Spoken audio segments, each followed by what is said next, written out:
ජාතික වශයෙන්ුත් ජාත්‍යන්තර වශයෙන්ුත් සැලකිය යුතු සංවාදයක් ඇති වී තිබෙන බටලන්ද නිවාස යෝජනා ක්‍රමයේ නීති විරෝධී රැඳවුම් ස්ථාන හා වදකාගාර පිහිටුවා පවත්වාගෙන යාම පිළිබඳ පරීක්ෂණ කොමිෂන් සභාවේ වාර්තාව පිළිබඳව ජනාධිපතිතුමා ප්‍රමුඛ කැබිනට් මණ්ඩලයේ ස්ථාවරය ප්‍රකාශ කිරීමට අවස්ථාවක් ලබා දීම පිළිබඳව ඔබතුමාට ස්තුතිවන්ත වෙමි.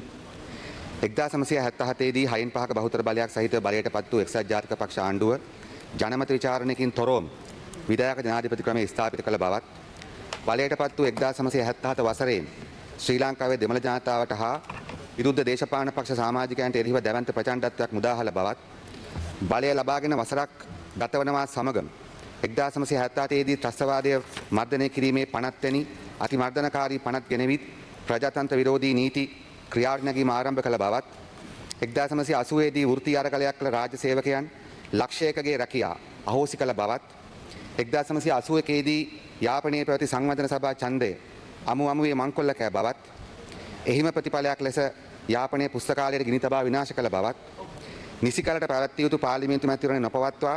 ජනමත විචාරණයක් නමින් ලංකා ඉතිහාසයේ දූෂිතම මැතිවරණය ලෙස මැතිවරණ නිලධාරීන් විසින්ම වාර්තා කරන ලද ජනමත විචාරණ මංකොල්ලයක් කරහා පාර්ලිමේන්තුවේ බලය පැහැරගෙන තවත් අවුරුදු 6කට නීති විරෝධී දික් කරගත් බවත්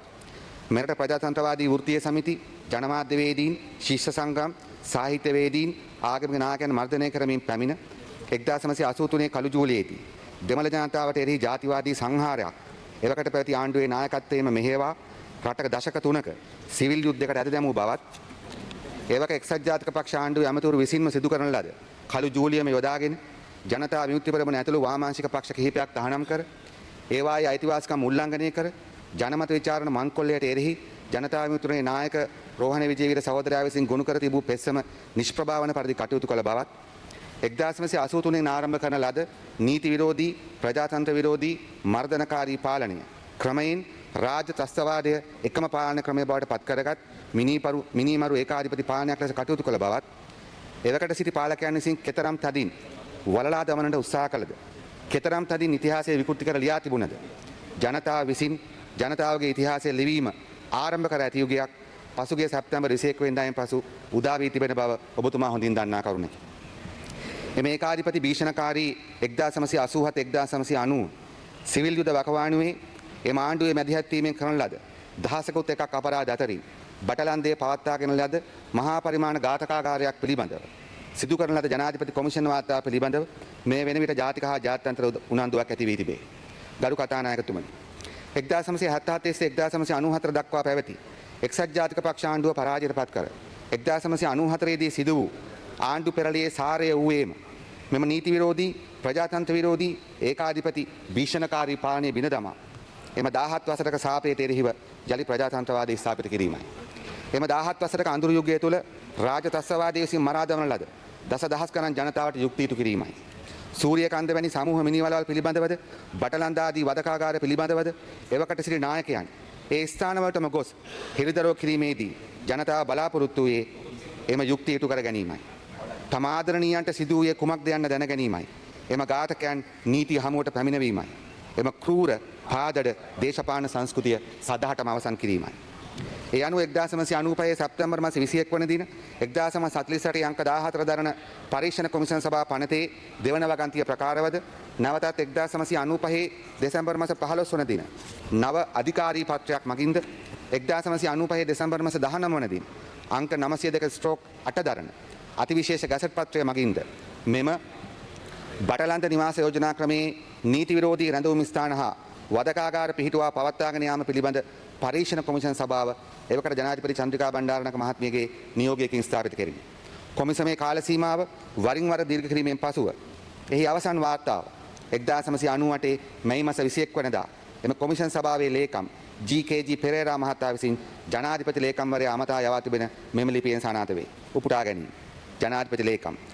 බටලන්ද පරීක්ෂණ කොමිෂන් සභාවට අදාළ ලිපිගොනු හා ලේඛන යනාදී ජාතික ලේඛනාරක්ෂක දෙපාර්තමේන්තුවට බාර දීම. මෙම ජනාධිපති පරීක්ෂණ කොමිෂන් සභාවේ අවසන් වාර්තාවේ පිටපතක්ද ඇතුළුව අදාළ ලිපිගොනු හා ලේඛන යනාදී 1998 මැයි මාස 20 වන දින ජාතික ලේඛනාරක්ෂක දෙපාර්තමේන්තුවේ අධ්‍යක්ෂක වෙත මම විසින් බාර දෙන ලදී. එම බාර දීමේ ලයිස්තුවේ පිටපතක් හා ෆ්‍රැන්චයිස් ෆෝරමේ පිටපතක්ද අවශ්‍ය කටයුතු කිරීම සඳහා මේ සමග එවා ඇති බව කරුණාවෙන් දන්වමි. ජී.කේ.ජී. පෙරේරා ලේකම් ජනාධිපති පරීක්ෂණ කොමිෂන් සභාව. ගරු කතානායකතුමනි මෙම වාර්තාවත් එයට පදනම් වූ පිටු දහස් කරනක සාක්ෂි සටහන්ද වැඩිපුර සමන්විත වී තිබෙන්නේ මෙම වදකාගාර තුළ අනන්ත වද වේදනා විඳි. එමෙන්ම තමා සාක්ෂි දෙන මොහොතේදී පවා එම වදකයන් බලවත් අනතුරුවල විරාජමානව සිටියේදී ඔවුන්ගේ පන්ති මිතුරන් පැහැදිලිවම එකී වදකයන් රකිමින් සිටියේදී දහස් ගණන් පුද්ගලයන් ජීවිත අනතුරු සහිතව සිටියද එම ජීවිත අනතුරු නොසලකමින් මෙම කොමිසමට පැමිණ සාක්ෂි දීමට ඉදිරිපත් වූ නිසා බව ඔබතුමා හොඳින් දනි. එමෙන්ම තම පියා, පුතා, සහෝදරයා, සහෝදරිය සහාසික ලෙස පැහැරගෙන ගොස් දෙතිස් වදදී ඝාතනය කිරීමේ වේදනාව හදවත පතුලේ රඳවාගෙන එය සදහටම අමතක කිරීමේ අමාරු උත්සාහයක සිටි මනෝරාණී සරවණමුත්තු ඇතුළු දහස් ගණන් අම්මාවරුන්, පියවරුන්, දූ දරුවන්, පෙම්වතුන්, පෙම්වතියන්, සොයුරු සොයුරියන් එම තුවාල නැවත නැවතත් පාරා ගනිමින් මෙම කොමිෂන් සභාව ඉදිරියට පැමිණ ක්ලාන්ත වී වැටෙමින් මෙම කොමිෂන් මගින් තම ආදරණීයන්ට යුක්තිය ඉටුව යන විශ්වාසයෙන් යුතුව සාක්ෂි දුන් නිසා බව ඔබතුමා පිළිගනු ඇතයි මම සිතමි. ඒ අනුව බටලන්ත කොමිෂන් සභාවේ අවසාන වාර්තාව 1998 මැයි මාස 22 වන දිනට පෙර දිනක එවකට ජනාධිපති චන්ද්‍රිකා බණ්ඩාරනායක මහත්මියට කොමිෂන් සභාව මගින් බාර දී තිබිය යුතු බව පැහැදිලි වේ. එසේ වුවද ජාතික ලේඛනාරක්ෂක දෙපාර්තමේන්තුවට පවා පිටපතක් යවා ඇති මෙම වාර්තාවේ පිටපතක් ඇය විසින් නීතිපතිවරයාට යොමු නොකළ හේතුව එවකට අපැහැදිලි වුවත් අද අහසසේ පැහැදිලි. එමෙන්ම වර්ෂ 2000 මාර්තු මාස 16 දින රජයේ මුද්‍රණාධිපති අමතමින් ජනාධිපති අතිරේක ලේකම් WJS කරුණාරත්න මහතා විසින්ම යවන ලද ලිපියකින් පැහැදිලි වන්නේ අතිගරු උපුටා ගැනීම අතිගරු ජනාධිපතිතුමියගේ උපදෙස් පරිදි වාර්තාවේ සිංහල හා දෙමළ පරිවර්තන සැසි වාර්තාවක් ලෙස මුද්‍රණය කර ප්‍රසිද්ධ කිරීම සඳහා මේ සමග එවමි. සිංහල හා දමිළ පරිවර්තන අඩංගු ඩිස්කට් දෙක බැගින් 4ක් ඔබ වෙත එවා ඇත. වාර්තා මුද්‍රණය කර සිංහල පිටපත් 500ක් සහ දෙමළ පිටපත් 250ක් මාර්තු 27 දිනට ප්‍රථම මාවත එවන ලෙස කාරුණිකව දන්වමි. ගරු කතානායකතුමනි, නමුත් පුදුමයක මහත වන්නේ එම මුද්‍රිත වාර්තා 750න් එකක් හෝ නීතිපතිවරයාට යොමු කර නොමැති වීමය. එම නිසා මෙම වාර්තාව කැඳ වූ අයම එමගින් නිර්දේශිත සැබෑ අපරාධකරුවන්ට දඬුවම් දීම හෝ ඒ සඳහන් වැදගත් නිර්දේශ ක්‍රියාත්මක නොකර එය මැතිවරණවලදී දේශපාලන පන්දුවක් ලෙස යොදාගත් බව පැහැදිලියි. එමෙන්ම කොමිසමේ ප්‍රධාන චූදිතයා මෑතකදී අල් ජසීරාවට ප්‍රකාශ කළ පරිදි එය පාර්ලිමේන්තුවට හෝ ඉදිරිපත් කර නොමැත.